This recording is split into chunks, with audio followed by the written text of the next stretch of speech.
따사로운 오후의 햇살이 통유리창을 통해 쏟아져 들어오며 서울 도심 한복판에 위치한 고급 카페의 앤티크한 가구들을 부드럽게 감싸고 있었다. 국방부 청사에서 불과 몇 블록 떨어지지 않은 이곳은 점심시간이 훌쩍 지난 시간대라 그런지 드물게 한산했고, 공기 중에는 갓 볶아낸 원두의 고소한 향기와 잔잔한 클래식 음악만이 흐르고 있었다. 창가 쪽 구석자리에 앉아있던 강지윤은 손에 든 따뜻한 아메리카노 잔의 온기를 느끼며 모처럼 찾아온 이 평화로운 순간을 음미하고 있었다. 그녀는 지난 몇 달간 계속된 연합훈련과 작전회의로 인해 극도로 지쳐 있었고, 오늘 얻은 반나절의 짧은 휴가는 사막의 오아시스처럼 귀중한 것이었다. 그녀의 복장은 지극히 평범했는데 헐렁한 베이지색 리넨 셔츠에 색이 바랜 청바지를 입고 있어 그 누구도 그녀의 진짜 정체를 짐작할 수 없었다. 화장기 없는 얼굴은 다소 창백해 보였지만 무심코 창밖을 응시하는 그녀의 눈동자, 깊은 곳에는 숨길 수 없는 예리한 빛이 서려 있었다. 그녀는 대한민국 육군 특수전사령부 제707 특수임무단 대대장 출신이자 현재는 국방부 전략기획본부장이자 육군 중장인 강지윤이었다. 하지만 지금 이 순간만큼은 어깨를 짓누르는 무거운 계급장과 국가 안보에 대한 막중한 책임감을 잠시 내려놓고 그저 커피를 사랑하는 평범한 시민으로서의 여유를 즐기고 싶을 뿐이었다. 그러나 이 고요한 평화는 카페 문이 거칠게 열리며 들어온 한 무리의 남성들에 의해 산산이 조각나고 말았다. 고가의 이탈리아제 맞춤 정장을 입고 거만한 표정으로 앞장선 남자는 대기업의 임원이나 재벌 2세쯤 되어 보였는데, 그의 뒤를 따르는 서너 명의 수행원들은 마치 주인을 호위하는 사냥개처럼 주위를 두리번거리고 있었다. 그들의 등장과 동시에 카페 안에 차분했던 공기는 순식간에 불쾌한 소음과 긴장감으로 오염되기 시작했고, 몇몇 손님들은 눈살을 찌푸리며 그들을 쳐다보았지만 남자는 아랑곳하지 않고 큰 소리로 떠들며 카운터로 향했다. 그 남자의 이름은 조민혁으로 국내 굴지의 방산기업인 태성 디펜스의 전무이자 회장의 막내 아들로 알려진 인물이었다. 그는 평소에도 아나무인적인 태도와 갑질 논란으로 구설에 오르곤 했지만 막강한 재력과 법무팀의 비호 덕분에 언제나 처벌을 피해왔다. 그는 오늘 국방부 관계자와의 중요한 비공식 미팅을 앞두고 있었고, 자신의 과시욕을 충족시키기 위해 이 근방에서 가장 전망이 좋고 조용한 자리를 원하고 있었다. 불행하게도 그가 눈독들인 자리는 바로 강지윤이 앉아있는 창가 쪽 구석 자리였고, 그는 망설임 없이 그녀에게 다가갔다. 조민혁은 강지윤의 테이블 앞에 멈춰서서 그녀를 위아래로 훑어보았는데 그의 눈빛에는 명백한 경멸과 무시가 담겨 있었다.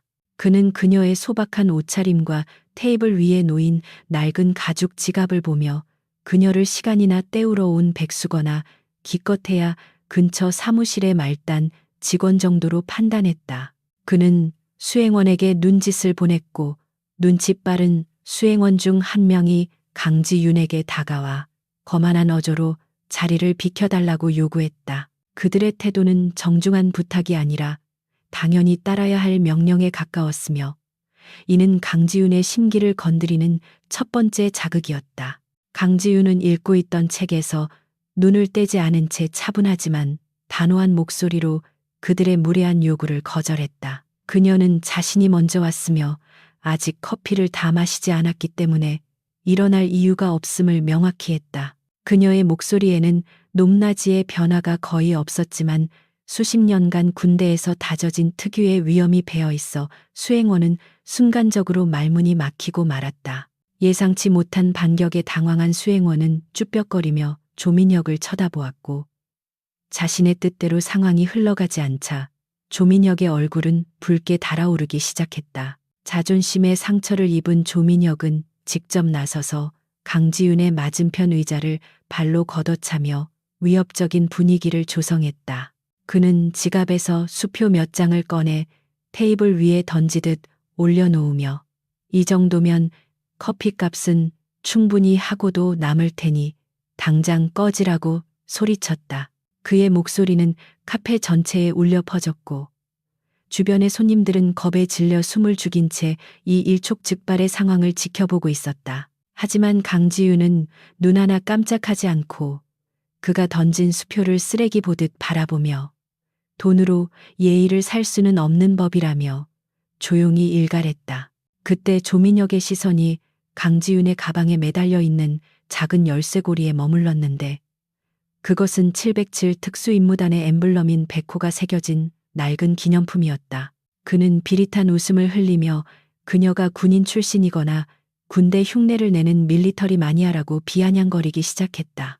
그는 요즘 여자들이 군대 다녀온 척하며 유세 떠는 꼴이 우습다며 특수부대 출신이면 다냐고 그래봤자 지금은 내 앞에서 커피나 마시는 주제에 어디서 눈을 똑바로 뜨냐고 모욕적인 언사를 쏟아냈다. 강지윤의 눈매가 날카로워졌는데 그녀에게 있어 707 부대는 단순한 근무지가 아니라 청춘을 바치고 동료들의 피와 땀이 서린 성역과도 같은 곳이었다. 그녀는 조민혁의 모욕이 단순히 자신을 향한 것이 아니라 목숨 걸고 국가를 지키는 모든 군인들에 대한 모독이라고 느꼈다. 그녀가 입을 열어 엄중히 경고하려던 찰나 분노를 참지 못한 조민혁이 손에 들고 있던 뜨거운 커피잔을 그녀의 면상을 향해 힘껏 뿌려버렸다. 검은 액체가 허공을 가르며 날아가는 순간 시간은 멈춘 듯 느리게 흘러갔다. 뜨거운 커피는 강지윤의 얼굴과 하얀 리넨 셔츠 위로 쏟아졌고 짙은 갈색 얼룩이 순식간에 번져나가며 끔찍한 자국을 남겼다. 피부에 닿은 뜨거운 액체가 화끈거리는 통증을 유발했지만 강지윤은 비명 한 번 지르지 않고 그 자리에 석상처럼 굳어 있었다. 그녀는 반사적으로 상대를 제압할 수 있는 수십 가지의 살상 기술을 알고 있었지만 민간인을 상대로 무력을 사용해서는 안 된다는 군인의 철칙이 본능적인 공격성을 억누르고 있었다. 그녀의 얼굴을 타고 흐르는 커피 방울이 턱 끝에 맺혀 툭 하고 떨어지는 소리만이 정적을 깼다. 카페 안은 경악에 찬 비명과 웅성거림으로 가득 찼고 몇몇 사람들은 황급히 휴대폰을 꺼내 촬영을 시작했다. 조민혁은 자신의 행동에 만족한 듯 킬킬거려 웃으며 꼴 좋다는 표정으로 젖은 생쥐꼴이 된 강지윤을 내려다보았다. 그는 냅킨 몇 장을 그녀의 얼굴에 던지며 이게 바로 주제 파악 못한 대가라고 뇌까렸다. 그의 수행원들조차 상사의 과격한 행동에 당황한 기색이 역력했지만 감히 그를 말리지 못하고 어정쩡하게 서 있을 뿐이었다. 강지윤은 천천히 눈을 감고 깊은 숨을 들이마시며 끓어오르는 분노를 차가운 이성의 심연 속으로 가라앉혔다. 그녀의 머릿속에서는 전장 한복판에서도 평정심을 유지하도록 훈련받았던 기억들이 스쳐 지나갔고 지금 이 상황을 감정적인 싸움이 아닌 전략적인 작전으로 전환해야 한다고 판단했다. 그녀는 냅킨으로 얼굴에 묻은 커피를 대충 닦아내고는 천천히 자리에서 일어나 조민혁을 정면으로 응시했다. 그녀의 눈빛은 아까와는 비교도 안 될 만큼 싸늘하고 깊었으며 마치 먹잇감을 노리는 맹수의 그것과 같았다. 그녀의 눈빛을 마주한 조민혁은 순간 등골이 서늘해지는 기분을 느꼈지만 애써 그 느낌을 무시하며 허세를 부렸다. 그는 감히 어디서 눈을 부라리냐며 손을 들어 때리려는 시부했지만 강지윤은 미동도 하지 않았다. 오히려 그녀는 아주 낮은 목소리로 오늘 이 일을 후회하게 될 것이라는 말을 남겼는데 그 목소리는 소름 끼칠 정도로 차분해서 듣는 이의 뼛속까지 파고드는 듯했다. 그녀는 더 이상의 대꾸가 무의미함을 깨닫고 젖은 가방을 챙겨들고 조용히 몸을 돌렸다. 강지윤이 카페 문을 나서기 직전 조민혁은 그녀의 뒤통수에 대고 세탁비라며 5만 원권 지폐 한 장을 구겨서 던졌다. 지폐는 힘없이 날아가 바닥에 떨어졌지만 강지윤은 멈칫하지 않고 그대로 문을 열고 나갔다. 그녀의 뒤로 조민혁과 그 일당의 비웃음 소리가 들려왔지만 그것은 그녀에게 있어 패배자의 짖음이 아니라 곧 닥쳐올 파멸을 재촉하는 장송곡처럼 들렸다. 그녀는 문을 닫는 순간 카페 안의 소음을 완벽하게 차단하며 자신만의 세계로 돌아왔다. 카페 밖으로 나온 강지윤은 뜨거운 오후의 태양 아래 섰지만 몸에서 느껴지는 한기는 가시지 않았다. 셔츠에 묻은 커피 얼룩은 점점 식어 축축하고 불쾌한 느낌을 주었고 지나가는 행인들은 그녀의 엉망이 된 모습을 힐끔거렸다. 하지만 그녀는 그런 시선 따위는 전혀 신경 쓰지 않았다. 그녀의 머릿속은 이미 조민혁이라는 타겟을 어떻게 합법적이고 철저하게 파괴할 것인지에 대한 전술적 계산으로 빠르게 돌아가고 있었다. 그녀는 주머니에서 휴대폰을 꺼내 들었는데 액정 화면에 비친 자신의 모습은 처참했지만 눈빛만은 형형하게 살아있었다. 그녀는 단축번호 1번을 길게 눌렀고 신호가 몇 번 가기도 전에 상대방이 전화를 받았다. 수화기 너머로 들려오는 충직한 부하의 목소리를 들으며 강지윤은 짧고 간결하게 명령을 내렸다. 차를 대기시키라는 그녀의 목소리에는 그 어떤 감정도 섞여 있지 않았지만 그것은 폭풍전야의 고요함처럼 더욱 무겁게 다가왔다. 차가 도착하기를 기다리는 동안 강지윤은 카페 유리창 너머로 여전히 희덕거리고 있는 조민혁의 모습을 마지막으로 눈에 담았다. 그는 자신이 지금 누구를 건드렸는지 그 대가가 얼마나 혹독할지 상상조차 하지 못하고 있었다. 707 특수임무단 시절 그녀에게 실패라는 단어는 존재하지 않았으며 적을 제압하는 데 있어 자비란 없었다. 비록 전장은 바뀌었지만 군인으로서의 명예와 원칙을 지키려는 그녀의 의지는 변함이 없었다. 검은색 세단 한 대가 미끄러지듯 그녀 앞에 멈춰 섰고 운전석에서 급히 내린 정복 차림의 부관이 경례를 붙이려다 그녀의 몰골을 보고 경악하여 굳어버렸다.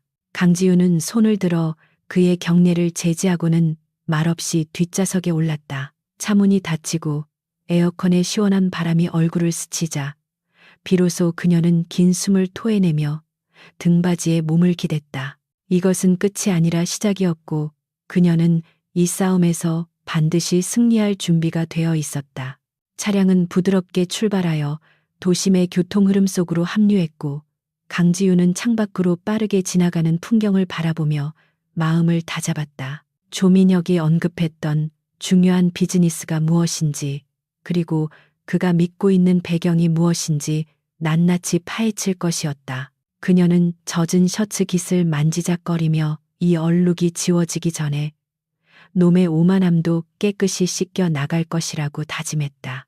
호랑이의 꼬리를 밟은 대가는 상상 이상으로 잔혹할 것이라는 사실을 그는 곧 뼈저리게 깨닫게 될 것이었다. 검은색 세단의 뒷좌석은 팽팽한 긴장감으로 가득 차 있었고 공기 중에는 여전히 달콤하면서도 비릿한 커피 향이 감돌고 있었다. 운전대를 잡고 있는 박대령은 룸미러를 통해 뒷좌석에 앉아있는 상관의 모습을 힐끔거렸는데 그의 미간은 깊게 패여 있었고 손잡이를 쥔 손마디는 하얗게 질려 있었다. 그는 강지윤 중장의 오랜 부관이자 707 특수임무단 시절부터 생사고락을 함께해온 전우였기에 그녀가 당한 수모를 도저히 묵과할 수 없었다. 국가 안보의 최전선에서 헌신해온 영웅이 고작 시정잡배 같은 민간인에게 이런 모욕을 당했다는 사실은 박대령의 피를 거꾸로 솟게 만들기에 충분했다. 그는 당장이라도 차를 돌려 그 카페로 쳐들어가 그 거만한 놈의 멱살을 잡고 무릎 꿇리고 싶은 충동을 억누르느라 거친 숨을 몰아쉬고 있었다. 강지윤은 창밖으로 스쳐 지나가는 서울의 풍경을 무심한 눈으로 바라보고 있었지만 그녀의 내면에서는 차가운 폭풍이 휘몰아치고 있었다. 그녀의 젖은 셔츠는 에어컨 바람에 차갑게 식어 살깨에 달라붙었고 끈적거리는 불쾌감은 그녀의 신경을 날카롭게 자극했다. 하지만 그녀는 조금도 동요하는 기색을 보이지 않았는데 이는 수십 년간 군 생활을 통해 다져진 강철 같은 자제력 덕분이었다. 그녀는 박대령의 분노를 감지하고 있었지만 지금 감정적으로 대응하는 것은 문제 해결에 전혀 도움이 되지 않는다는 것을 누구보다 잘 알고 있었다. 그녀는 낮은 목소리로 박대령에게 국방부 청사로 직행하라고 지시했고 그 목소리에는 거역할 수 없는 위엄과 냉철함이 서려 있었다. 박대령은 입술을 깨물며 알겠습니다 라고 짧게 대답한 뒤 가속 페달을 밟았지만 속에서 끓어오르는 울분을 완전히 사귀지는 못했다. 그는 강지훈이 과거 대테러 작전에서 보여주었던 전설적인 무용담들을 생생하게 기억하고 있었고, 그녀가 마음만 먹으면 그따위 놈 하나쯤은 손가락 하나로 제압할 수 있었다는 사실을 알고 있었다. 그렇기에 그녀가 왜 그 자리에서 반격하지 않고 모욕을 감내했는지 의문이 들었지만, 곧이어 그것이 진정한 강자의 여유이자 군인으로서의 숭고한 절제력임을 깨달았다. 민간인을 상대로 무력을 행사하는 것은 군인의 명예를 더럽히는 일이라는 그녀의 신념은 그 어떤 상황에서도 흔들리지 않는 철칙과도 같은 것이었다. 차량은 어느새 국방부 영내로 진입했고 위병소의 헌병들은 별 3개가 달린 성판을 확인하고는 절도 있는 동작으로 거수경례를 올렸다. 강지윤은 차창 너머로 그들의 경례를 받으며 잠시 눈을 감았는데 헌병들의 굳건한 모습과 자신의 엉망이 된 꼴이 대비되어 묘한 감정을 불러일으켰다. 그녀는 자신이 지키고자 하는 것이 바로 저런 군인들의 명예와 국가의 안위임을 다시 한번 상기하며 마음을 다잡았다.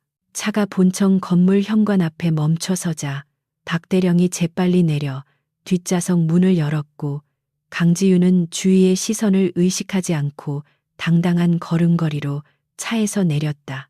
그녀의 옷은 커피 얼룩으로 더러워져 있었지만 그녀가 뿜어내는 기백은 그 어떤 제복을 입었을 때보다 강렬했다.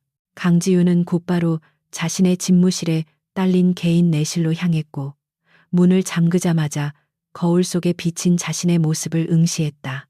거울 속 여자는 커피를 뒤집어 쓴 초라한 모습이었지만 눈빛만큼은 형형하게 살아있어 마치 상처 입은 호랑이를 연상케 했다. 그녀는 천천히 셔츠의 단추를 풀고 젖은 옷을 벗어 던졌는데 드러난 그녀의 몸에는 훈련과 작전 중에 생긴 크고 작은 흉터들이 훈장처럼 남아 있었다. 그녀는 샤워기를 틀고 뜨거운 물줄기 아래 서서 머리부터 발끝까지 씻어내리기 시작했고 흐르는 물과 함께 모멸감과 분노의 잔재들을 하수구로 흘려보냈다. 뜨거운 물이 피부를 붉게 만들 때까지 그녀는 움직이지 않고 서서 차가운 이성만을 남긴 채 감정의 찌꺼기를 깨끗이 씻어냈다.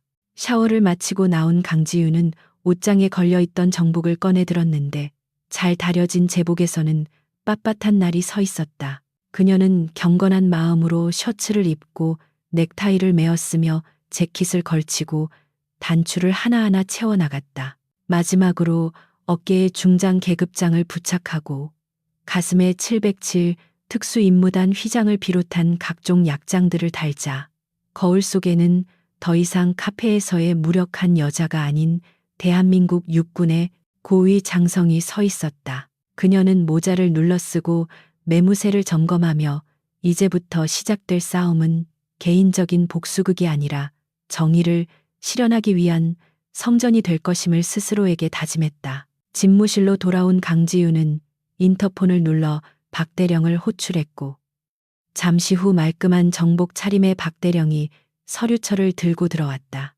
그의 표정은 아까보다 훨씬 차분해져 있었지만 눈빛에는 여전히 비장함이 감돌고 있었다. 강지윤은 책상 뒤에 앉아 박대령에게 보고를 지시했고 박대령은 미리 조사해둔 자료들을 그녀 앞에 내려놓았다. 그는 CCTV 분석과 차량 조회, 그리고 목격자들의 진술을 종합하여 카페에서 난동을 부린 남자의 신원을 정확하게 파악해냈는데 예상대로 그는 태성 디펜스의 조민혁 전무였다. 박대령의 목소리에는 그 이름에 대한 혐오감이 짙게 배어 있었다. 강지윤은 조민혁의 프로필이 담긴 서류를 한 장씩 넘기며 꼼꼼하게 읽어내려갔는데 그 내용은 화려한 스펙 뒤에 숨겨진 추악한 진실들을 담고 있었다. 유학파 출신의 젊은 나이에 임원이 된 엘리트처럼 보였지만 실상은 각종 폭행 사건과 마약 의혹, 그리고 뇌물수수 혐의 등으로 얼룩진 문제적 인물이었다. 특히 눈에 띄는 것은 그가 최근 국방부의 차세대 보병 장비 사업 입찰에 사활을 걸고 있다는 정보였는데 사업 규모가 수천억 원에 달하는 대형 프로젝트였다. 강지윤의 입가에 차가운 미소가 번졌는데 놈이 카페에서 거들먹거하며 언급했던 비즈니스가 바로 이것임이 확실해지는 순간이었다. 박대령은 조민혁이 군 고위 관계자들에게 로비를 시도한 정황도 포착되었다고 덧붙이며 이번 기회에 썩은 뿌리를 뽑아야 한다고 강력하게 건의했다. 강지윤은 고개를 끄덕이며 동의했는데 그녀가 분노한 진짜 이유는 자신에 대한 모욕 때문이 아니라 저런 부도덕한 자가 국가 안보와 직결된 방산 사업을 주도하려 한다는 사실 때문이었다. 불량한 장비가 납품될 경우 전방에서 고생하는 병사들의 목숨이 위협받을 수 있었기에 이는 단순한 비리가 아니라 일종의 반역 행위나 다름없었다. 그녀는 조민혁과 태성 디펜스를 철저하게 검증하고 비리가 발견될 경우 가차없이 처단하기로 결심했다. 강지윤은 박대령에게 태성 디펜스가 제출한 입찰 제안서와 시제품 테스트 결과를 가져오라고 지시했다. 그녀는 단순히 권력을 이용해 글을 찍어 누르는 것이 아니라 절차와 규정에 따라 그의 무능함과 부패를 만천하에 공개하여 다시는 제기하지 못하게 만들 생각이었다. 박대령은 즉시 관련 부서에 연락하여 자료를 요청했고 강지윤은 기다리는 동안 조민혁의 행적을 더욱 깊이 파고들었다. 그녀는 정보사령부 시절의 인맥을 동원하여 조민혁의 사적인 약점과 숨겨진 계좌 내역까지 추적하기 시작했고 거미가 먹잇감을 잡기 위해 거미줄을 치듯 치밀하게 포위망을 좁혀 나갔다. 잠시 후 도착한 기술 보고서를 검토하던 강지윤의 미간이 찌푸려졌는데 태성 디펜스의 방탄 헬멧과 조끼에 대한 성능 평가 데이터에서 미심쩍은 부분들이 발견되었기 때문이었다. 일부 항목에서 기준치에 미달하는 결과가 나왔음에도 불구하고 합격 판정을 받은 흔적이 있었고 이는 누군가가 고의로 데이터를 조작했거나 눈감아 주었을 가능성을 시사했다. 그녀는 붉은 펜을 들어 해당 부분에 굵은 동그라미를 쳤고 이것이야말로 조민혁의 목을 옥죄는 결정적인 단서가 될 것임을 확신했다. 그녀는 이 사실을 묵인한 내부 조력자들까지 모조리 색출해낼 계획을 세웠다. 강지윤은 박대령을 바라보며 내일 오전 중으로 태성 디펜스에 대한 특별 불시 점검을 통보하라고 명령했다. 명분은 최종 입찰 심사를 위한 현장 실사 및 경영진 인터뷰였지만 실제 목적은 조민혁을 국방부로 불러들여 그가 저지른 죄악을 낱낱이 심판하는 것이었다. 박대령은 회심의 미소를 지으며 힘차게 경례를 붙였고 그의 눈은 다가올 복수의 순간을 기대하며 반짝였다. 그는 상관의 명령이 떨어지자마자 신속하게 움직여 점검단을 꾸리고 관련 공문을 발송할 준비를 서둘렀다. 해가 지고 어둠이 내려앉은 집무실 창밖으로 서울의 야경이 화려하게 펼쳐졌지만 강지윤은 여전히 책상 앞에 앉아 작전 지도를 그리듯 계획을 점검하고 있었다. 그녀는 707 부대 시절 적진 깊숙이 침투하여 목표물을 제거하던 때와 같은 고도의 집중력을 발휘하고 있었다. 이번 작전의 타겟은 테러리스트가 아니라 양복 입은 범죄자였지만 그 위험성은 결코 덜하지 않았다.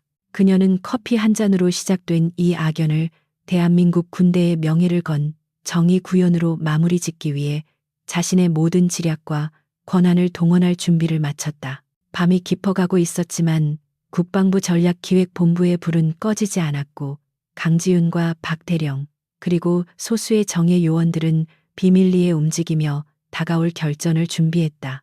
그들은 태성 디펜스의 하청업체들과의 거래 내역, 자금 흐름, 그리고 과거의 불법 로비 기록들을 샅샅이 뒤져 조민혁을 침함할 증거들을 수집했다. 이 모든 과정은 철저한 보안 속에 진행되었기에 조민혁은 자신의 발밑이 무너져 내리고 있다는 사실을 꿈에도 모른 채 승리에 도취되어 샴페인을 터뜨리고 있을 것이었다. 새벽녘이 되어서야 강지윤은 잠시 펜을 놓고 의자에 기대어 눈을 붙일 수 있었다. 그녀의 머릿속에는 내일 회의실 문을 열고 들어올 조민혁의 표정이 그려졌고 그가 자신을 알아보았을 때 보일 반응을 상상하며 옅은 미소를 지었다. 그것은 단순한 통쾌함을 넘어서 힘없는 이들을 짓밟고 올라선 오만한 자에게 가르침을 주려는 스승의 엄격함과도 같았다. 호랑이는 사냥감을 앞에 두고 서두르지 않는 법이었고 강지우는 인내심을 가지고 결정적인 순간을 기다리고 있었다. 날이 밝아오자 강지우는 자리에서 일어나 창가로 다가갔고 떠오르는 태양을 바라보며 결의를 다졌다. 오늘은 그녀가 군인으로서 그리고 한 인간으로서 자존심을 걸고 싸우는 날이었다. 그녀는 책상 위에 놓인 별 3개가 박힌 정모를 집어들고 천천히 머리에 썼다.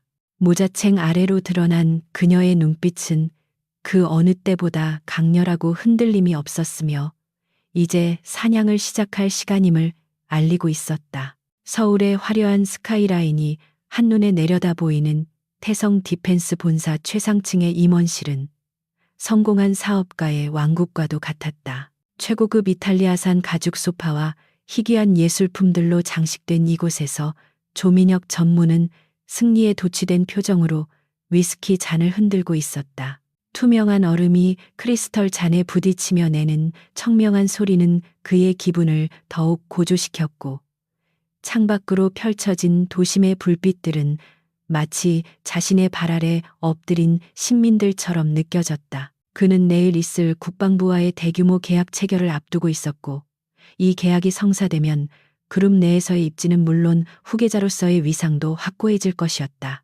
그의 맞은편에는 말끔하게 차려입은 기획팀장과 법무팀 변호사가 앉아 있었는데 그들은 조민혁의 비위를 맞추기 위해 과장된 웃음을 터뜨리고 있었다. 조민혁은 낮에 카페에서 있었던 일을 무용담처럼 늘어놓으며 자신이 얼마나 대단한 권력을 행사했는지 떠벌리고 있었다.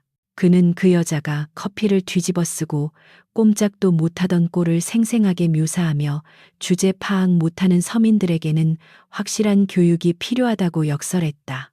그의 이야기 속에서 강지우는 억울한 피해자가 아니라 감히 귀족의 앞길을 막아선 무례하고 어리석은 장애물로 둔갑해 있었다. 기획팀장은 조민혁의 기분을 살피며 연신 고개를 끄덕였고 전무님의 카리스마에 눌려 그 여자도 할 말을 잃었을 것이라며 아부를 떨었다.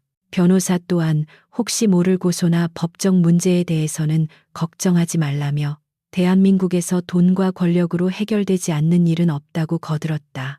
그들의 비굴한 태도는 조민혁의 비대해진 자아를 더욱 부풀려 주었고 그는 자신이 법 위에 군림하는 존재라는 착각에 깊이 빠져들었다. 그는 낄낄거리며 위스키를 단숨에 들이켰고 목을 타고 넘어가는 알코올의 뜨거운 기운이 그의 오만함을 더욱 부채질했다. 화재가 내일 있을 차세대 보병 장비 납품 계약으로 넘어가자 조민혁의 눈빛은 탐욕스럽게 번들거리기 시작했다. 이번 프로젝트는 수천억 원 규모의 혈세가 투입되는 사업으로 태성 디펜스가 사활을 걸고 로비를 펼쳐온 결과물이었다. 그는 경쟁사들을 따돌리기 위해 온갖 불법적인 수단을 동원했으며 군 내부의 부패한 인맥들을 총동원하여 기술 평가 점수를 조작했다는 사실을 전혀 부끄러워하지 않았다.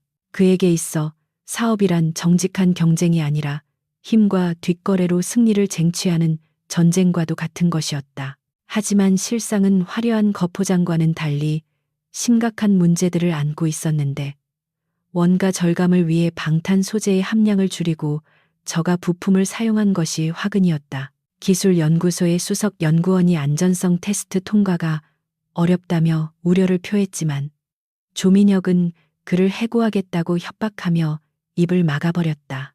그는 전쟁이 나지도 않을 텐데 굳이 최고 스펙을 맞출 필요가 뭐 있냐며 적당히 서류만 꾸미면 그만이라는 아니라고 위험한 사고방식을 가지고 있었다.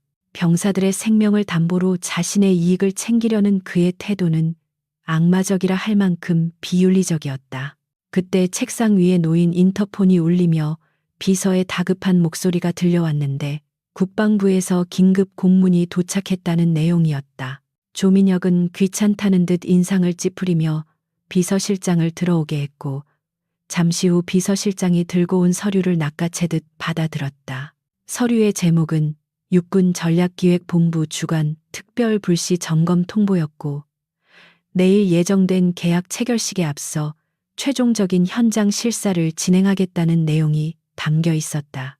그는 서류를 대충 훑어보고는 코웃음을 치며 테이블 위에 던져버렸다. 조민혁은 이것을 그저 형식적인 절차나 뒤늦게 콩고물이라도 얻어먹으려는 또 다른 하이에나들의 수작쯤으로 치부했다. 그는 전략기획본부라는 곳이 깐깐하기로 소문난 곳이라는 것을 얼핏 들은 적은 있었지만 자신의 뒷배가 되어주는 김 장군이 있는 한 아무런 문제가 없을 것이라고 확신했다.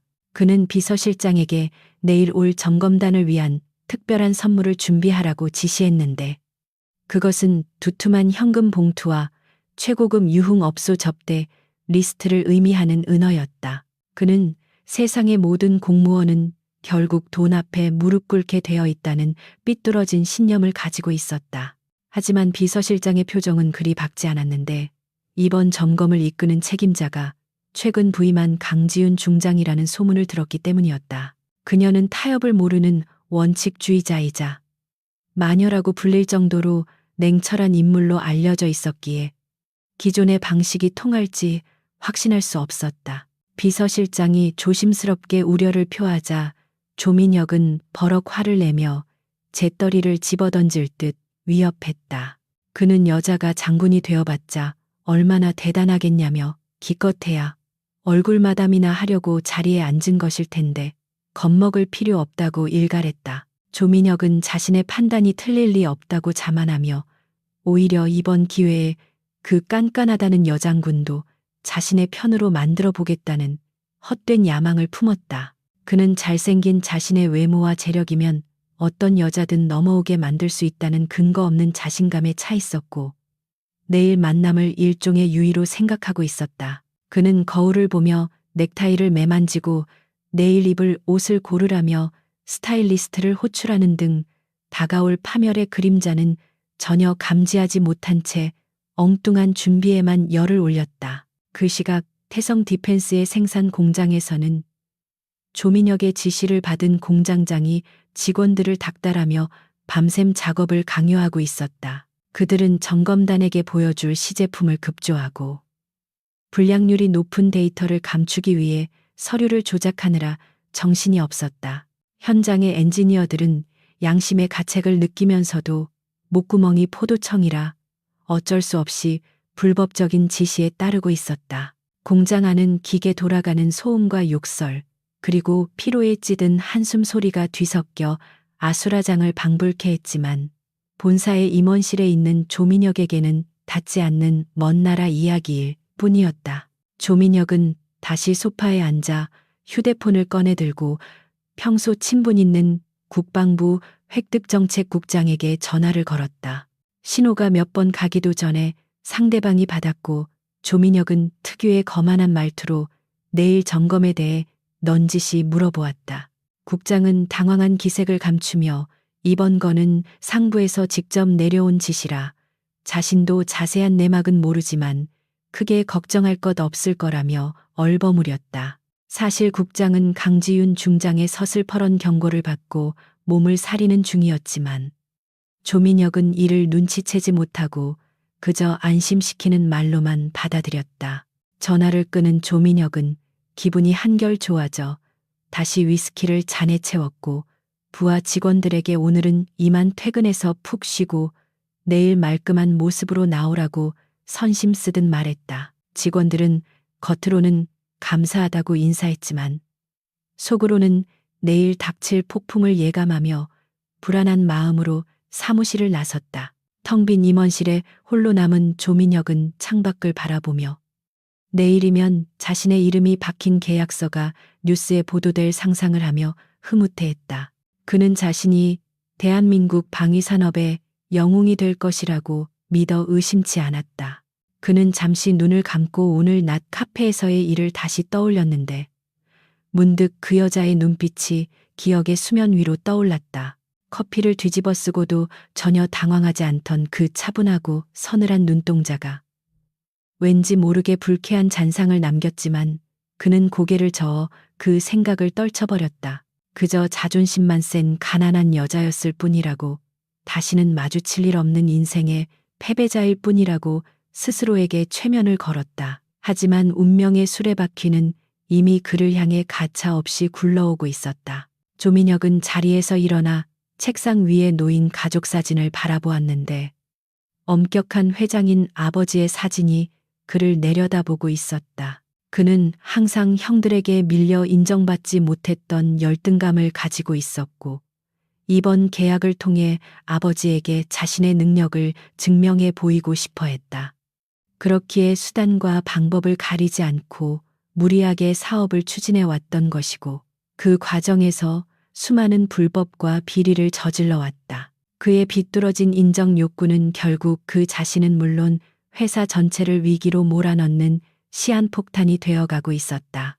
그는 겉옷을 챙겨 입고 사무실을 나서며 복도에 걸린 자신의 초상화를 쳐다보고 만족스러운 미소를 지었다. 엘리베이터를 타고 지하 주차장으로 내려가는 동안 그는 내일 점검단 앞에서 펼칠 브리핑 내용을 머릿속으로 리허설했다. 그는 화려한 언변과 준비된 자료들로 그들을 압도할 자신이 있었고, 만약 꼬투리를 잡히더라도 미리 준비한 봉투가 해결사 역할을 해줄 것이라 굳게 믿었다.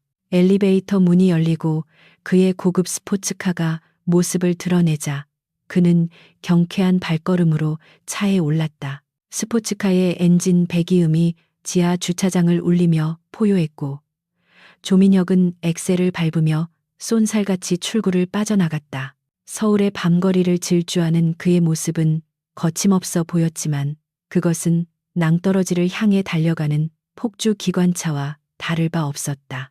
그는 자신이 가고 있는 길이 영광의 길이 아니라 파멸의 길이라는 사실을 전혀 인지하지 못한 채 속도감에 취해 광란의 질주를 즐기고 있었다. 차창 밖으로 스쳐가는 가로등 불빛들이 마치 그에게 경고 신호를 보내는 듯 했지만 그는 앞만 보고 달릴 뿐이었다. 집에 도착한 조민혁은 하인들이 차려놓은 야식을 거들떠보지도 않고 곧장 침실로 향했다. 그는 최고급 침대에 몸을 던지며 내일은 자신의 인생에서 가장 빛나는 날이 될 것이라는 달콤한 꿈을 꾸기 시작했다. 하지만 그가 잠든 사이 국방부의 불은 꺼지지 않았고, 강지윤 중장과 그녀의 팀은 태성 디펜스를 무너뜨릴 치명적인 증거들을 최종 점검하고 있었다. 내일 아침이 밝아오면 그의 오만함은 처참하게 짓밟히고 그가 쌓아 올린 모래성은 파도에 휩쓸려 흔적도 없이 사라질 운명이었다. 밤바람이 창문을 흔들며 윙윙거리는 소리를 내었지만 깊은 잠에 빠진 조민혁은 듣지 못했다. 그것은 마치 다가올 심판의 날을 알리는 나팔 소리처럼 들렸으나 귀를 막은 자에게는 닿지 않는 법이었다. 그의 침대 머리맡에 놓인 시계 초침은 부지런히 움직이며 그에게 남은 시간을 카운트다운하고 있었고, 어둠 속에서 그를 기다리는 것은 영광의 트로피가 아니라 차가운 수갑과 철창뿐이었다. 폭풍전의 고요함은 이제 끝을 향해 달려가고 있었고, 날이 밝으면 진정한 정의의 칼날이 그의 목을 겨눌 것이었다. 국방부 전략기획본부의 지하 벙커에 위치한 전술 상황실은 바깥 세상의 고요한 밤과는 대조적으로 팽팽한 긴장감이 감돌고 있었다. 거대한 디지털 스크린에는 태성 디펜스와 관련된 수만 건의 데이터가 암호화된 코드로 흘러가고 있었고, 강지윤 중장의 직속 사이버전 대응팀 요원들은 타자기 두드리는 소리만을 내며 정보의 바다를 헤엄치고 있었다. 강지윤은 팔짱을 낀 채 그 모든 과정을 지휘하고 있었는데 그녀의 날카로운 눈빛은 스크린 위를 빠르게 훑으며 결정적인 단서를 찾아내려 애쓰고 있었다. 그녀는 단순히 한 개인의 복수를 넘어 국가 방위 시스템에 기생하는 거대한 암덩어리를 도려내기 위해 메스를 든 외과 의사와 같은 심정으로 이 작전에 임하고 있었다. 박 대령이 두꺼운 서류 뭉치를 들고 상황실 중앙 테이블로 다가와 내려놓았는데 그것은 국방과학연구소에서 긴급 입수한 태성 디펜스 제품의 정밀 분석 보고서였다. 보고서의 표지에는 대외비라는 붉은 도장이 찍혀 있었지만 강지윤에게 있어 그것은 진실을 밝히는 열쇠에 불과했다. 그녀는 장갑을 낀 손으로 서류를 한 장씩 넘기며 기술적 수치들을 꼼꼼하게 확인하기 시작했다. 방탄 헬멧의 내구도 테스트 결과 그래프가 비정상적으로 요동치는 구간이 눈에 띄었고 그녀의 미간은 좁혀졌다. 이것은 단순한 제조상의 오차가 아니라 원가를 절감하기 위해 필수적인 강화 섬유를 고의로 누락시켰다는 명백한 증거였다. 강지윤은 보고서 옆에 놓인 태성 디펜스의 신형 방탄조끼 샘플을 집어들고 직접 커터칼로 표면을 그어보았다. 규정대로라면 특수합금과 케블라 섬유가 층층이 겹쳐져 칼날이 들어가지 않아야 정상이었지만 날카로운 칼날은 허무할 정도로 쉽게 조끼에 외피를 찍고 들어갔다. 찢어진 틈새로 드러난 내장재는 충격, 흡수용 특수폼이 아닌 일반 공사 현장에서나 쓰이는 저급한 스티로폼과 섞여 있었다. 그녀의 손이 부들부들 떨리기 시작했는데 이것은 공포가 아니라 최전방에서 목숨을 걸고 나라를 지키는 부하들이 이런 쓰레기를 입고 전장에 나갈 뻔했다는 사실에 대한 끓어오르는 분노 때문이었다.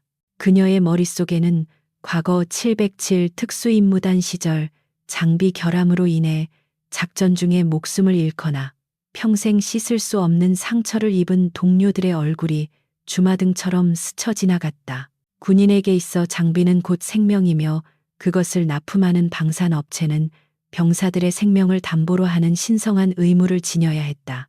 그러나 조민혁과 태성 디펜스는 그 의무를 저버리고 오로지 자신들의 주머니를 채우기 위해 혈세를 낭비하고 군의 전투력을 약화시키는 이적 행위를 저지르고 있었다. 강지윤은 찢어진 방탄조끼를 테이블 위에 거칠게 내려놓으며 이들이 저지른 죗값을 반드시 치르게 하겠다고 다짐했다. 정보 분석관이 새로운 사실을 보고하며 스크린에 복잡한 자금 흐름도를 띄웠는데 그것은 조민혁이 페이퍼 컴퍼니를 통해 비자금을 조성하고 로비 자금을 세탁한 경로를 보여주는 지도였다. 자금의 일부는 군수품 품질 검사를 담당하는 고위 간부들의 차명 계좌로 흘러 들어갔고 그 대가로 부적격 판정을 받아야 할 장비들이 적합 판정을 받아 통과되었음이 드러났다. 이 거미줄처럼 얽히고 설킨 부패의 사슬은 생각보다 깊고 광범위했으며 조민혁은 그 중심에서 모든 것을 조종하는 거미와도 같았다. 강지윤은 차가운 목소리로 관련된 모든 증거 데이터를 서버에 안전하게 백업하고 금융정보분석원과 협조하여 계좌를 동결할 준비를 하라고 지시했다. 이제 남은 것은 조민혁을 국방부라는 호랑이 굴로 유인하여 그가 더 이상 빠져나갈 구멍이 없음을 확인시켜주는 일이었다. 강지윤은 박대령에게 내일 있을 특별 점검을 단순한 서류 심사가 아닌 실제 장비의 성능을 테스트하는 시연의 형식으로 진행하겠다고 통보했다. 그리고 그 자리에는 반드시 태성 디펜스의 최고 경영 책임자인 조민혁 전무가 참석하여 직접 브리핑을 해야 한다는 조건을 명시했다. 이는 그가 자신의 입으로 거짓된 성능을 홍보하게 만듦으로써 나중에 법정에서 위증과 사기 혐의를 입증할 결정적인 증거를 확보하기 위한 고도의 심리전이었다. 박대령은 강지윤의 의도를 정확히 파악하고 즉시 작전사령부의 협조를 얻어 대규모 성능 시험장을 섭외했다. 시험장은 국방부 청사 내에서도 가장 보안이 철저한 구역에 위치해 있었고 외부인의 출입이 엄격히 통제되는 곳이었다. 강지윤은 이곳을 선택함으로써 조민혁이 자신의 홈그라운드인 회사나 유흥업소가 아닌 군대의 규율과 질서가 지배하는 낯선 공간에서 심리적으로 위축되기를 바랐다. 또한 그곳에는 수십 명의 무장한 헌병들이 배치될 예정이었기에 그가 섣불리 난동을 부리거나 도주할 시도조차 할 수 없을 것이었다. 시간은 어느덧 새벽 3시를 넘어서고 있었지만 상황실의 열기는 식을 줄 몰랐고 요원들은 각자의 위치에서 빈틈없는 준비를 이어가고 있었다. 강지우는 잠시 의자에 앉아 눈을 감고 내일 벌어질 상황을 시뮬레이션해 보았는데 조민혁의 오만한 표정이 당혹감으로 그리고 절망으로 바뀌어가는 과정이 선명하게 그려졌다. 그녀는 그가 카페에서 자신에게 했던 모욕적인 언사들을 하나하나 되새기며 그것을 그에게 돌려줄 적절한 타이밍과 대사를 구상했다. 정의의 여신은 눈을 가리고 있지만 강지우는 두 눈을 부릅뜨고 악을 심판하는 집행자가 될 준비를 마쳤다. 한편 강지우는 조민혁을 안심시키기 위한 미끼도 잊지 않았는데 획득정책국장 명의로 가짜 귀띔 정보를 흘리도록 조치했다. 내일 시연회는 형식적인 절차일 뿐이며 장관님께서 직접 참관하여 격려할 예정이니 편안한 마음으로 오라는 달콤한 거짓말이었다. 이는 조민혁의 경계심을 허물고 그가 아무런 방비 없이 제 발로 함정에 걸어 들어오게 만들기 위한 전략이었다. 예상대로 도청된 조민혁의 통화 내용에서는 그가 쾌재를 부르며 비서에게 샴페인을 준비하라고 지시하는 목소리가 포착되었다. 어리석은 자는 눈앞의 이익에 눈이 멀어 발밑에 낭떠러지를 보지 못하는 법이었다. 날이 밝아오자 국방부 청사는 평소와 다름없이 분주한 아침을 맞이했지만 전략기획본부 주변에는 묘한 긴장감이 흐르고 있었다. 강지우는 밤샘 근무로 피곤할 법도 했지만 오히려 정신은 맑게 깨어 있었고 신체 리듬은 최상의 상태를 유지하고 있었다. 그녀는 집무실 내실에서 간단히 세면을 하고 미리 준비해둔 A급 정복으로 갈아입었다. 칼날처럼 다려진 바지와 광이 나는 구두, 그리고 어깨 위에서 찬란하게 빛나는 별 3개는 그녀가 대한민국 육군의 위엄을 대변하는 존재임을 증명하고 있었다. 그녀는 거울 앞에서 옷매무새를 다듬으며 자신의 표정을 점검했는데 거울 속에는 어제의 수모를 당한 여자가 아닌 냉철한 지휘관이 서 있었다. 그녀는 가슴에 단 707 특수임무단 휘장을 손으로 쓸어내리며 오늘 작전은 과거의 전우들과 현재의 부하들을 위한 명예로운 전투임을 다시 한번 되새겼다. 그녀의 결연한 눈빛은 그 어떤 무기보다 강력한 힘을 발산하고 있었고 이제 곧 마주할 적을 단숨에 제압할 기백으로 충만해 있었다. 오전 9시가 되자 상황실로 보고가 들어왔는데 조민혁의 차량 행렬이 국방부 정문을 통과했다는 소식이었다. 강지우는 모니터를 통해 그들의 입장을 지켜보았는데 조민혁은 규정을 무시하고 검문소에서 창문을 내리지 않은 채 불쾌한 기색을 비치고 있었다.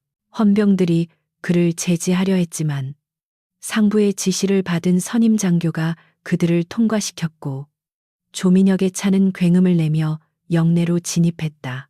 그 오만불손한 태도는 강지윤의 예상 범위를 벗어나지 않았고 오히려 그녀의 투지에 불을 지피는 연료가 되었다. 강지윤은 박대령과 함께 회의실로 이동하기 위해 집무실을 나섰는데 복도에서 마주치는 장교들과 병사들은 그녀의 서슬퍼런 기세에 눌려 길을 터주고 경례를 붙였다. 그녀의 발걸음 소리는 규칙적이고 묵직하게 복도를 울렸으며 마치 심판의 날이 다가오고 있음을 알리는 시계추 소리처럼 들렸다. 박대령은 그녀의 뒤를 따르며 태성 디펜스 관계자들의 동선을 실시간으로 체크하여 보고했고 모든 것이 계획대로 흘러가고 있음을 확인했다. 회의실 앞에는 이미 무장 헌병들이 배치되어 삼엄한 경비를 서고 있었고 강지윤이 도착하자 문을 활짝 열어주었다. 회의실 내부는 거대한 자형태의 테이블이 놓여 있었고 정면에는 대형 스크린이 설치되어 있었다. 강지윤은 상석인 중앙 자리에 앉지 않고 측면의 관찰 좌석처럼 보이는 위치에 자리를 잡았다. 이는 조민혁이 들어왔을 때 그녀를 바로 알아보지 못하게 하고 그가 상석을 차지하려 들 때 그 오만함을 만천하에 드러내게 하려는 의도적인 배치였다. 테이블 위에는 태성 디펜스가 제출한 조작된 보고서 사본과 실제 테스트 결과가 담긴 진짜 보고서가 나란히 놓여 있었고 그 옆에는 문제의 불량 헬멧과 방탄조끼가 천으로 덮여 있었다. 강지윤은 그 덮개를 바라보며 저 천이 벗겨지는 순간 조민혁의 가면도 함께 벗겨질 것이라고 생각했다. 그녀는 손목 시계를 확인했는데 약속 시간인 10시까지는 5분이 남아 있었다. 이 5분의 시간은 그녀에게는 짧은 찰나였지만 조민혁에게는 지옥으로 가는 마지막 카운트다운이나 다름없었다. 복도 끝에서 웅성거리는 소리와 함께 구두굽 소리가 요란하게 들려오기 시작했다. 조민혁은 수행원들을 대동하고 거들먹거리는 걸음걸이로 다가오고 있었고 큰 소리로 농담을 주고받으며 이곳을 마치 자신의 놀이터처럼 여기는 듯했다.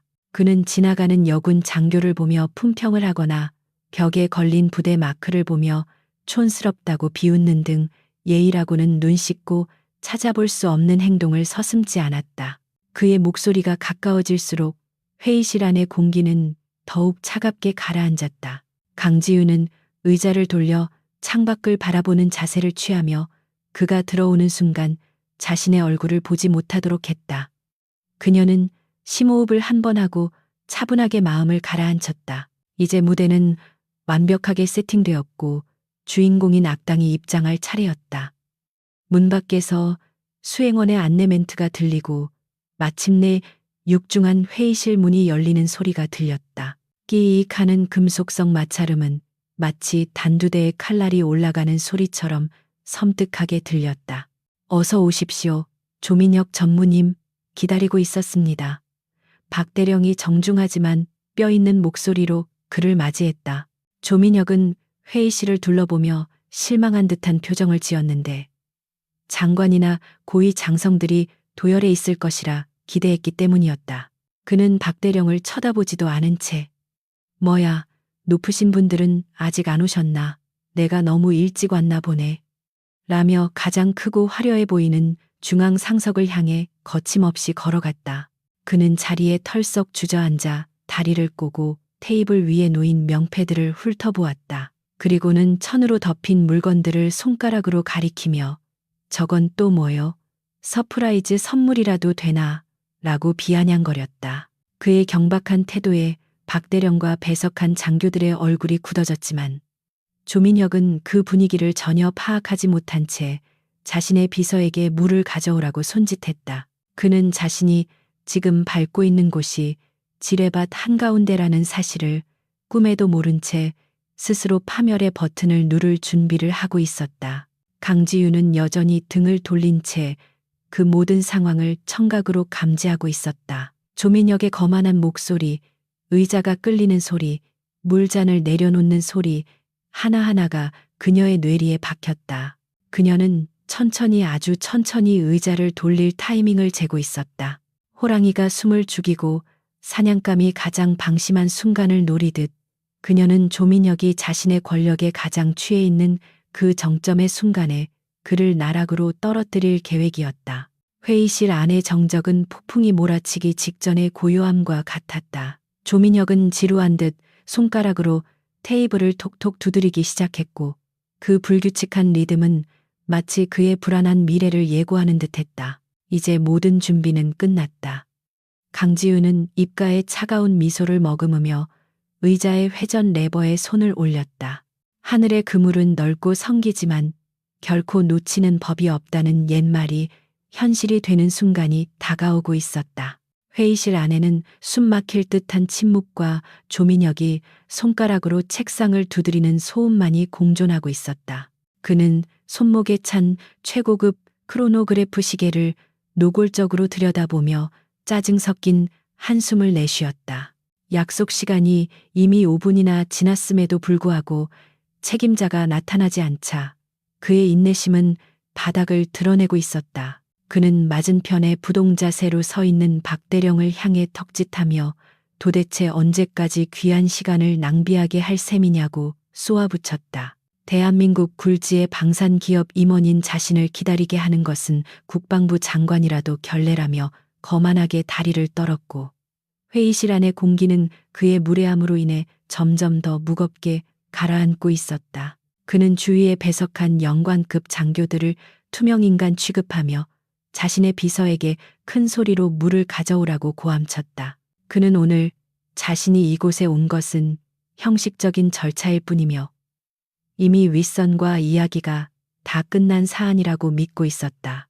조민혁은 테이블 위에 놓인 명패들을 손가락으로 튕기며 이런 실무진 나부랭이들이 아니라 결정권자인 장군을 데려오라고 으름장을 놓았다. 그의 아나무인적인 태도에 배석한 장교들의 주먹이 부들부들 떨렸지만 엄격한 상명하복의 군율 때문에 누구도 나서서 그를 제지하지 못하고 있었다.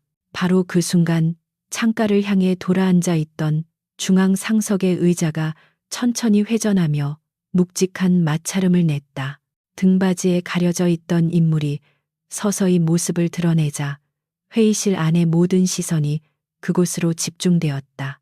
날카롭게 각이 잡힌 정복 차림의 여성이 조민혁을 정면으로 응시하고 있었는데 그녀의 어깨 위에서는 세 개의 은색 별이 형광등 불빛을 받아 차갑게 번뜩이고 있었다. 그녀는 아무런 말 없이 싸늘한 눈빛만으로 조민혁의 기세를 단숨에 제압해버렸고 방 안의 온도가 순식간에 영하로 떨어진 듯한 착각을 불러일으켰다. 조민혁은 갑작스러운 상황 변화에 당황하여 입을 벌린 채 멍하니 그녀를 바라보았다. 낯익은 얼굴이었지만 도무지 매치가 되지 않는 이질적인 모습에 그의 뇌는 일시적인 정지 상태에 빠져버렸다. 어제 카페에서 커피를 뒤집어 쓰고 처량하게 서 있던 그 초라한 여자가 지금 눈앞에 대한민국 육군 중장의 계급장을 달고 앉아 있다는 사실을 믿을 수가 없었다. 그는 눈을 비비고 다시 쳐다보았지만 환영이 아니었고 그녀의 가슴에 달린 명찰에는 강지윤이라는 이름이 선명하게 새겨져 있었다. 강지윤은 천천히 자리에서 일어나 테이블을 짚고 상체를 숙이며 조민혁과의 거리를 좁혔다. 그녀는 나직하고 위험 있는 목소리로 어제 카페에서의 커피 맛은 아주 인상적이었다고 운을 떼었다. 그녀의 입술 끝에 매달린 서늘한 미소는 조민혁의 등골을 오싹하게 만들기에 충분했고 그는 반사적으로 뒷걸음질 치려다 의자에 걸려 주춤거렸다. 그녀는 세탁비라며 던져준 5만 원권 지폐를 품에서 꺼내 테이블 위에 소리나게 올려놓으며 이런 푼돈으로 군인의 명예를 살 수 있다고 생각했느냐고 준엄하게 꾸짖었다. 조민혁의 얼굴은 불그락 푸르락해지며 극심한 혼란에 휩싸였고 식은땀이 관자놀이를 타고 흘러내렸다.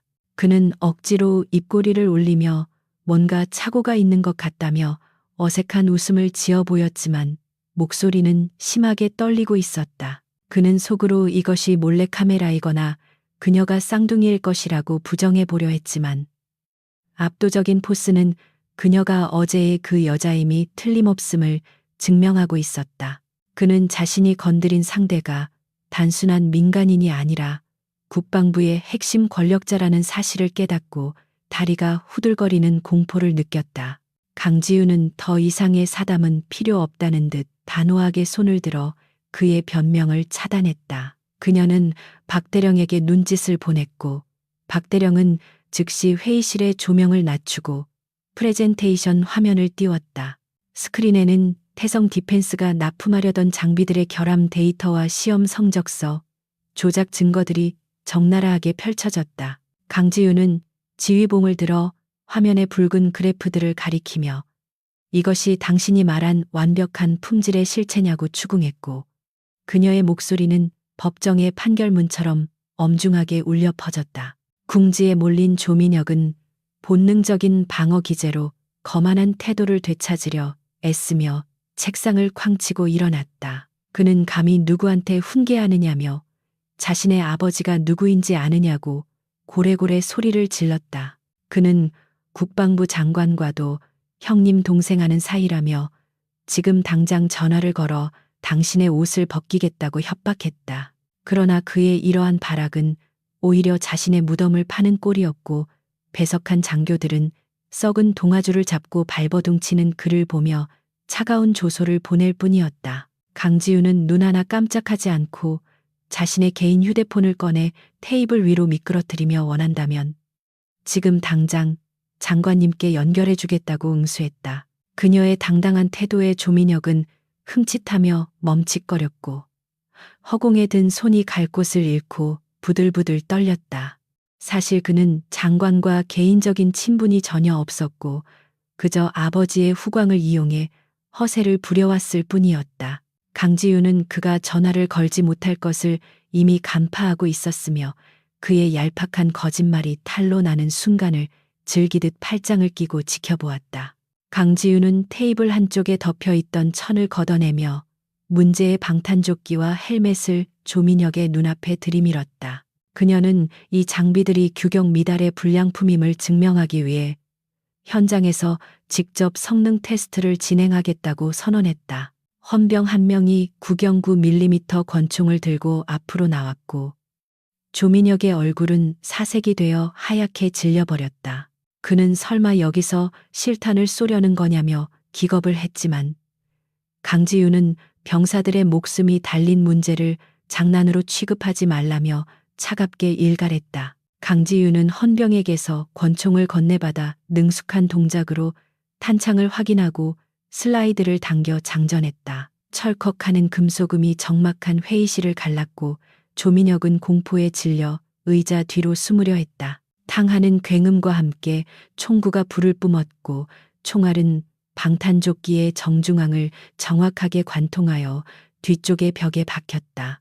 뚫린 조끼 구멍 사이로 싸구려 내장재가 흩날리는 모습을 보며 조민혁은 다리에 힘이 풀려 그 자리에 주저앉고 말았다. 완벽한 방탄 성능을 자랑한다던 그의 호언 장담이 산산조각 나는 순간이었다.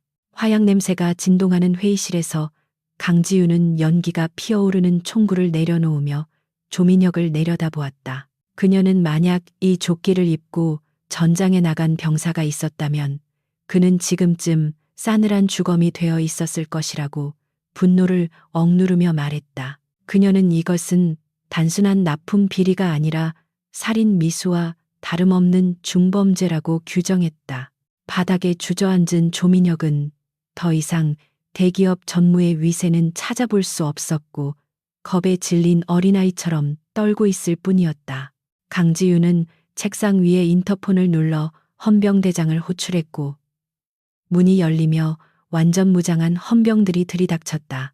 그녀는 조민혁과 그 일당을 군사기밀보호법 위반 및 사기 뇌물 공여 혐의로 즉각 체포하라고 명령했다.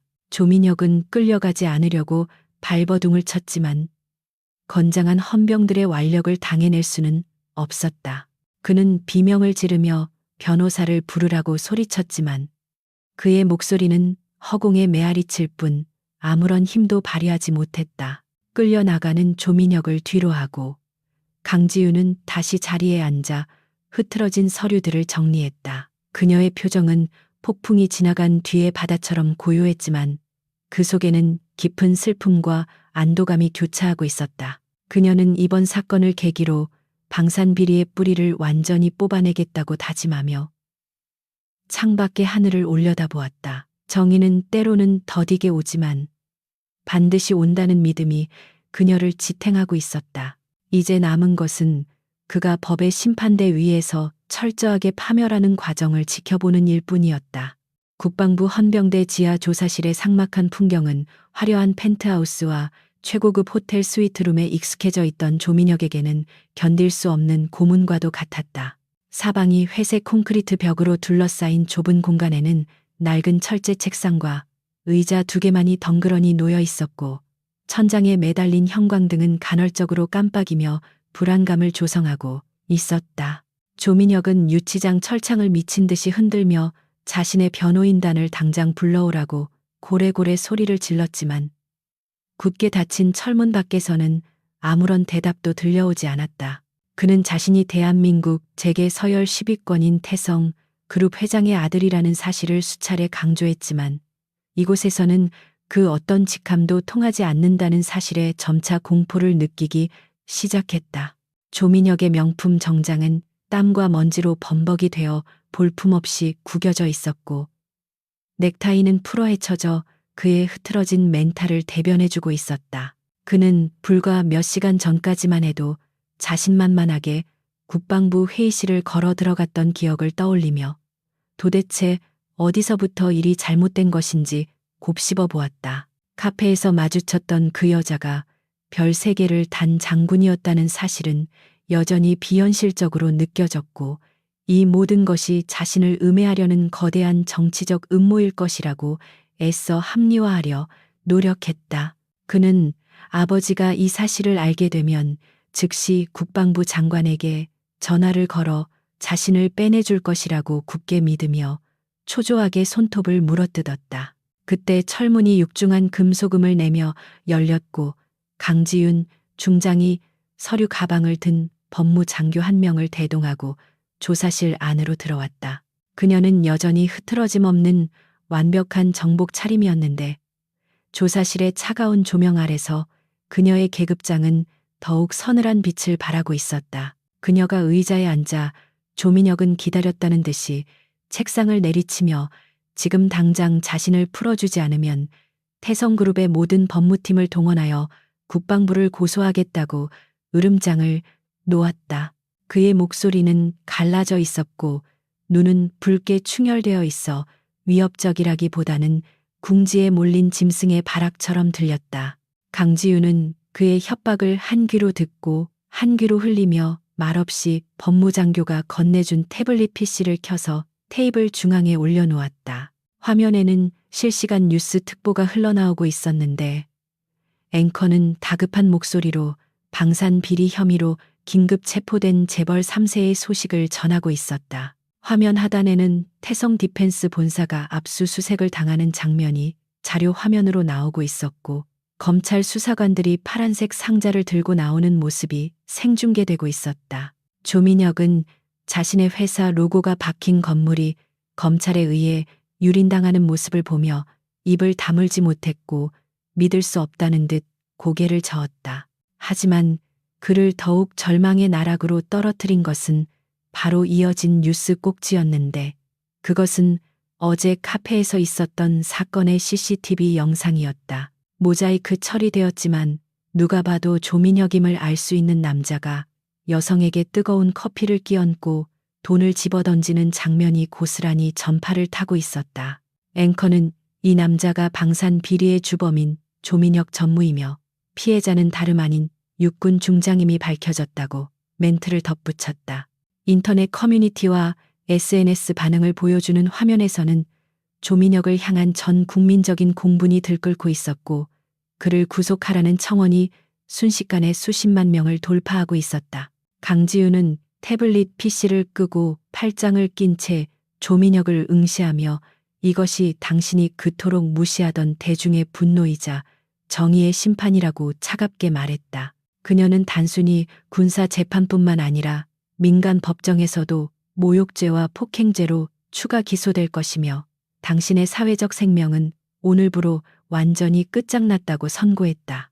조민혁은 얼굴이 하얗게 질려 부들부들 떨면서도 마지막 희망의 끈을 놓지 않고 아버지에게 전화하게 해달라고 애원했다. 그는 아버지가 이 상황을 수습해줄 유일한 구원자라고 믿고 있었고 그룹 차원에서 언론을 막아줄 것이라고 착각하고 있었다. 강지윤은 측은하다는 눈빛으로 그를 바라보다가 법무장교에게 눈짓하여 그에게 전화기를 건네주도록 허락했다. 조민혁은 떨리는 손으로 아버지의 직통 번호를 눌렀고 신호가 가는 동안 제발 받아달라고 속으로 간절히 기도했다.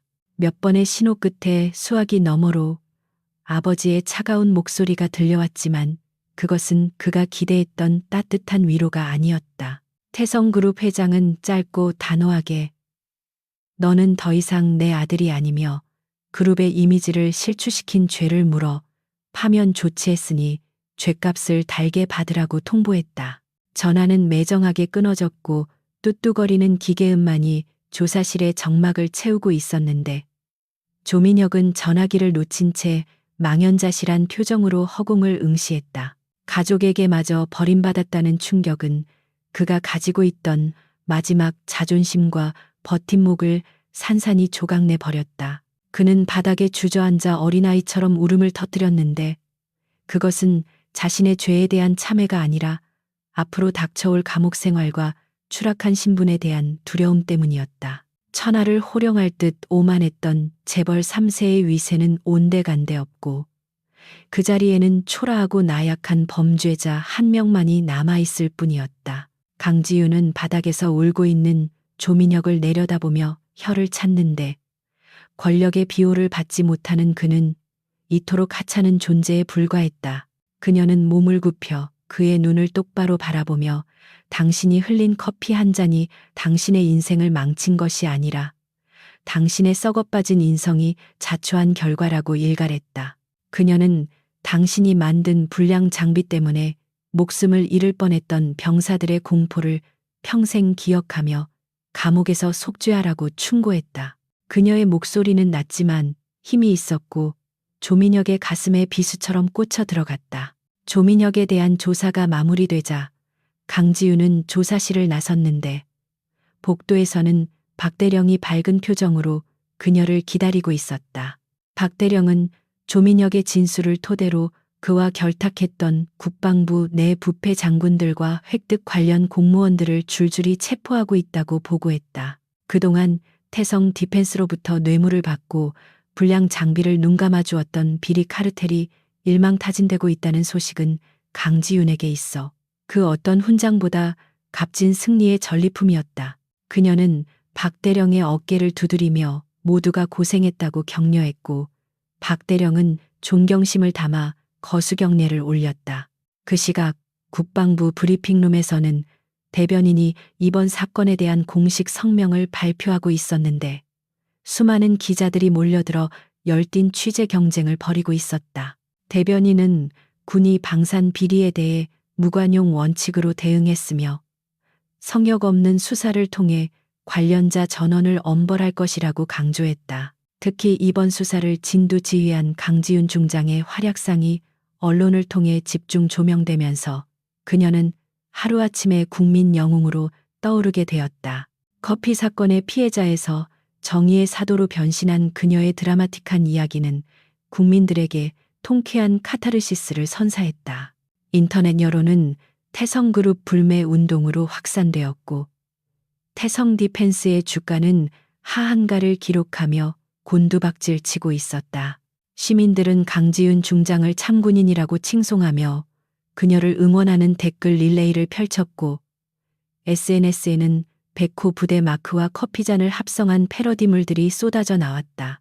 반면 조민혁은 갑질과 비리의 아이콘으로 전락하여 온갖 조롱과 비난의 대상이 되었고 그의 과거 악행들까지 네티즌 수사대에 의해 낱낱이 파헤쳐졌다. 세상은 그를 철저하게 매장시켰고 그는 다시는 재기할 수 없을 만큼 완벽하게 파멸했다.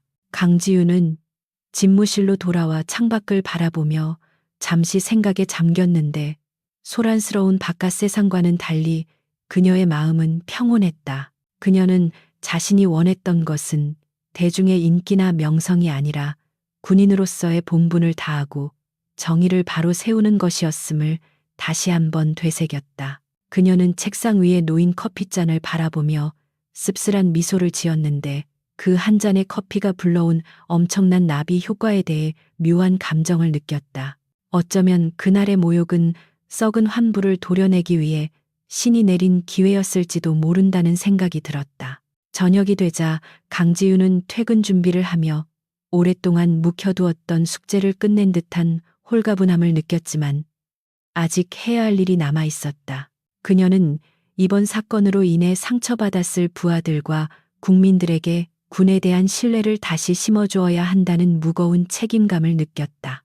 비리는 척결되었지만 무너진 시스템을 복구하고 상처를 치유하는 과정은 이제부터가 시작이었다. 그녀는 옷걸이에 걸린 정모를 다시 쓰고 거울을 보며 내일은 또 다른 전투가 기다리고 있음을 직감했다.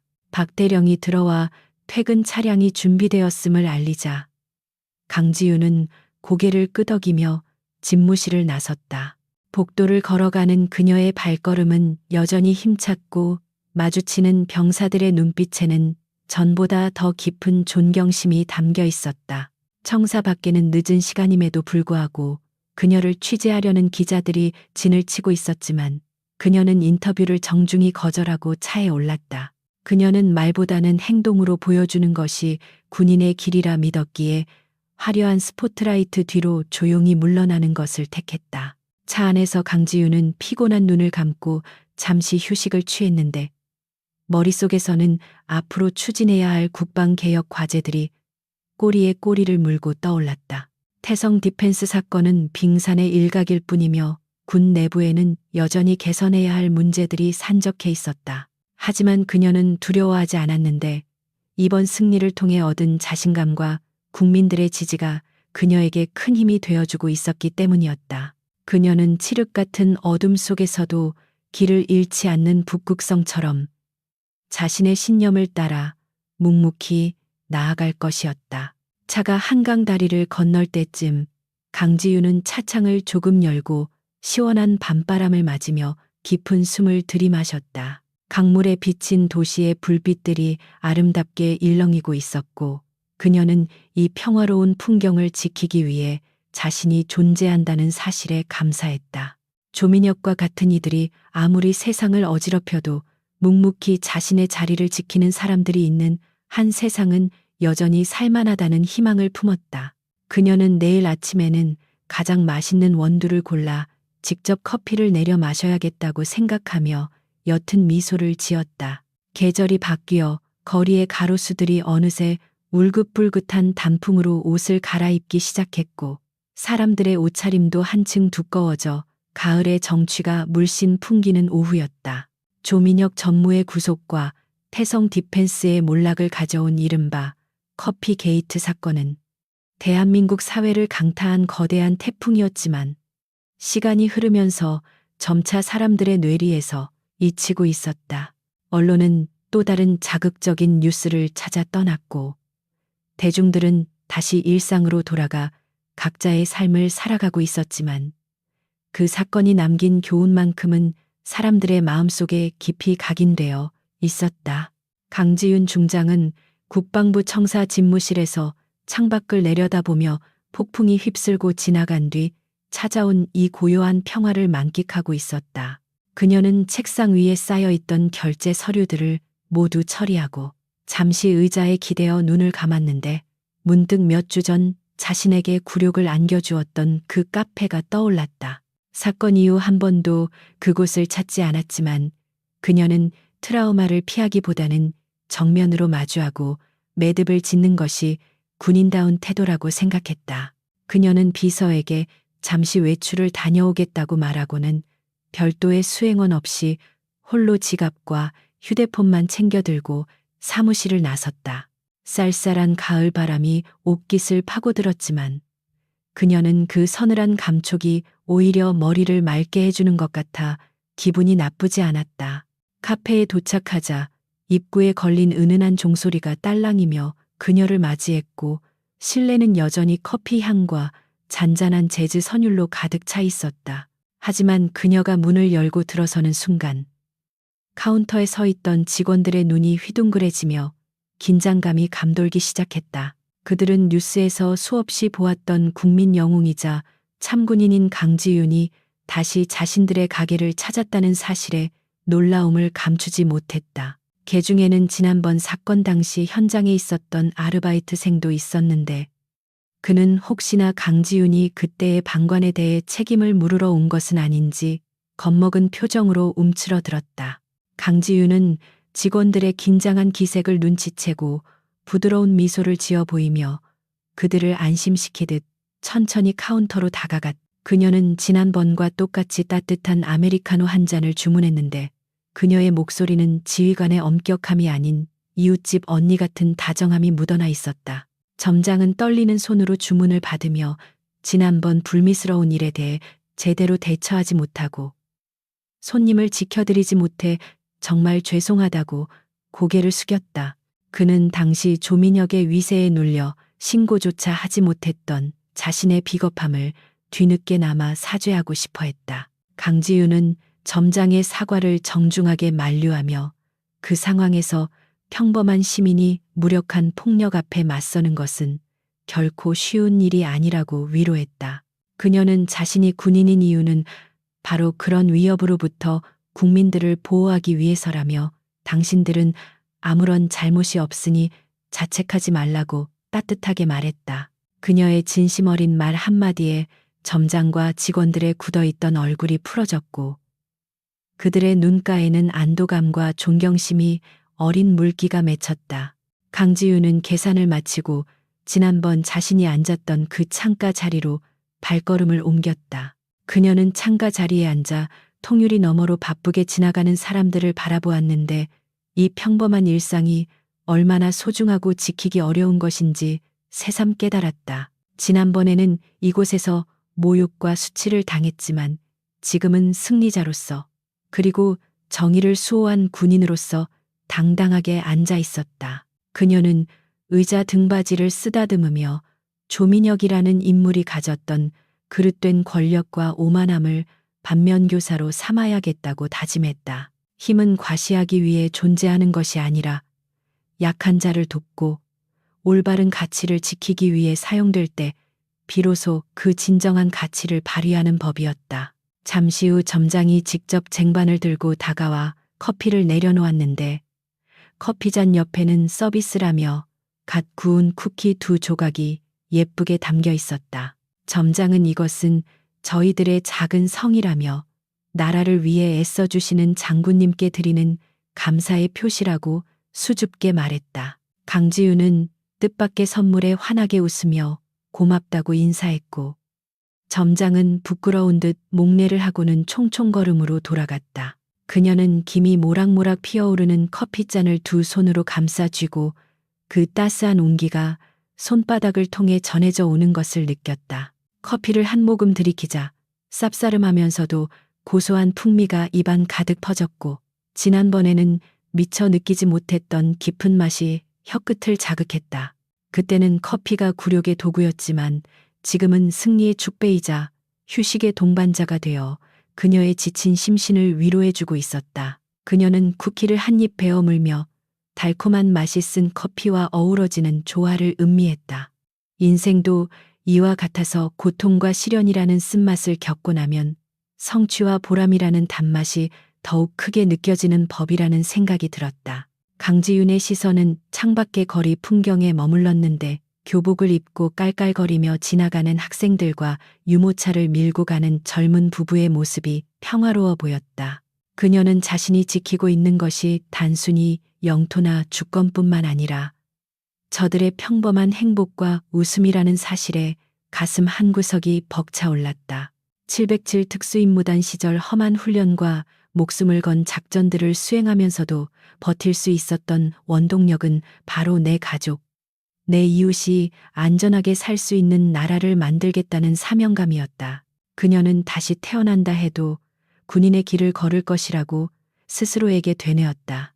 그때 카페 밖에서 젊은 청년 2명이 강지윤을 알아보고 유리창 너머로 쭈뼛거리며 인사를 건넸다. 그들은 예비군 마크가 달린 모자를 쓰고 있었는데 강지윤을 향해 어설프지만 진심이 담긴 거수경례를 올렸다. 강지윤은 쑥스러운 듯 미소를 지으며 가볍게 목례로 답해 주었고 청년들은 마치 연예인을 본 듯 환호하며 즐거워했다. 그녀는 자신이 대중에게 어떤 존재로 인식되고 있는지 실감하며 앞으로 더욱 책임감 있는 자세로 복무해야겠다는 무거운 의무감을 느꼈다. 별 3개가 주는 무게는 결코 가벼운 것이 아니었다. 강지윤은 커피를 마시며 지난 며칠간의 숨 가빴던 사건들을 정리해 보았는데 조민혁의 구속은 끝이 아니라 시작에 불과했다. 군수비리 척결을 위한 태스크포스 팀이 본격적으로 가동되었고 그녀는 위원장으로서 시스템 전반을 개혁하는 중책을 맡게 되었다. 그녀는 기존의 불투명했던 입찰 과정을 투명하게 공개하고 외부 감시 기구를 강화하여 다시는 제2의 태성 디펜스 사태가 발생하지 않도록 근본적인 대책을 마련할 계획이었다. 그것은 총칼을 들고 싸우는 전쟁보다 더 지루하고 힘든 싸움이 될 테지만 그녀는 결코 물러설 생각이 없었다. 그녀는 문득 707 부대 시절 자신의 멘토였던 선배의 말을 떠올렸는데 진정한 강함은 힘을 휘두르는 것이 아니라 힘을 절제하는 데서 나온다는 가르침이었다. 조민혁은 힘을 절제하지 못하고 남용했기에 파멸했고 그녀는 분노를 절제하고 법과 원칙에 따라 행동했기에 승리할 수 있었다. 그녀는 앞으로도 이 초심을 잃지 않고 어떤 유혹이나 압력에도 굴하지 않는 대나무처럼 올곧은 군인이 되겠다고 다짐했다. 그녀의 내면은 강철처럼 단단했지만 그 중심에는 인간에 대한 따뜻한 예의와 존중이 자리 잡고 있었다. 어느덧 컵의 바닥이 보일 만큼 커피를 다 마셨고 짧았던 휴식 시간도 끝나가고 있었다. 강지우는 자리에서 일어나 옷매무새를 다듬었는데 유리에 비친 그녀의 모습은 그 어느 때보다 편안하고 여유로워 보였다. 그녀는 테이블 위에 놓인 빈 잔과 쿠키 부스러기를 보며 이곳에서의 기억이 더 이상 끔찍한 악몽이 아니라 정의가 실현된 장소로 기억될 것이라고 생각했다. 그녀는 쟁반을 들고 퇴식구로 가서 정리한 뒤 직원들에게 커피 잘 마셨습니다. 수고하세요. 라고 정중하게 인사를 건넸다. 카페 문을 열고 나오자 서늘한 가을 바람이 그녀의 머리카락을 흩날렸지만 그녀는 옷깃을 여미며 당당하게 걸음을 옮겼다. 국방부 청사로 돌아가는 길은 낙엽이 깔려 있어 걸을 때마다 바스락거리는 소리가 났는데 그 소리는 마치 그녀의 행진을 축복하는 박수 소리처럼 들렸다. 그녀의 주머니 속에서 진동이 울렸고 확인해 보니 박 대령으로부터 온 긴급 보고 메시지였다. 새로운 안건에 대한 회의 준비가 완료되었다는 내용이었고 그녀는 즉시 5분 내로 복귀하겠다는 답장을 보냈다. 강지우는 걸음을 재촉하며 청사 건물을 올려다보았는데 펄럭이는 태극기가 파란 가을 하늘과 어우러져 장관을 이루고 있었다. 그녀는 태극기를 향해 멈춰서서 잠시 경건한 마음으로 바라보았고 국가와 국민을 위해 봉사할 수 있는 기회가 주어진 것에 감사했다. 그녀는 군화끈을 다시 한번 단단히 조여매는 심정으로 마음을 다잡았다. 그녀의 전장은 이제 야전이 아닌 회의실과 집무실이었지만 치열함과 비장함은 전방의 고지와 다를 바 없었다. 청사 정문을 통과할 때 위병소의 헌병들이 힘차게 충성하고 경례 구호를 외쳤다. 강지우는 절도 있는 동작으로 답례를 하며 그들의 눈빛에서 신뢰와 자부심을 읽을 수 있었다. 그녀는 자신이 걸어가는 이 길이 후배들에게 부끄럽지 않은 이정표가 되기를 바랐다. 그녀는 로비를 지나 엘리베이터에 올랐고 숫자가 올라가는 것을 보며 곧 마주할 참모들과의 회의 내용을 머릿속으로 정리했다. 그녀의 눈빛은 다시 지휘관의 날카로운 빛으로 바뀌어 있었다. 강지훈 중장은 집무실로 돌아와 정모를 벗어 책상 한쪽에 올려두고 다시 산더미처럼 쌓인 서류들 앞에 앉았다. 하지만 그녀의 표정은 지쳐 보이지 않았고 오히려 에너지가 넘쳐 보였다. 그녀는 펜을 들어 서류에 서명을 시작했는데 펜촉이 종이 위를 달리는 사각거리는 소리가 경쾌하게 울려 퍼졌다. 그녀는 알고 있었다. 세상의 모든 악을 없앨 수는 없겠지만 적어도 자신의 손이 닿는 곳만큼은 깨끗하고 정의롭게 만들 수 있다는 것을, 그리고 그것이 바로 별 3개를 단 장군으로서 그리고 707 출신의 전사로서 그녀가 수행해야 할 평생의 임무라는 것을. 창밖으로 해가 뉘엿뉘엿 지며 붉은 노을이 서울 하늘을 물들이고 있었고 강지훈의 그림자는 길게 늘어져 집무실을 가득 채웠다. 그녀는 잠시 펜을 멈추고 그 아름다운 광경을 바라보며 옅은 미소를 지었다. 내일은 또 다른 태양이 떠오를 것이고 그녀는 변함없이 그 자리에서 대한민국을 지키는 든든한 방패가 되어 서 있을 것이다. 커피 한 잔의 향기처럼 은은하지만 강렬하게 그녀의 이야기는 그렇게 계속될 것이었다. 정의는 살아있고 그녀는 여전히 그 길 위에 서 있었다.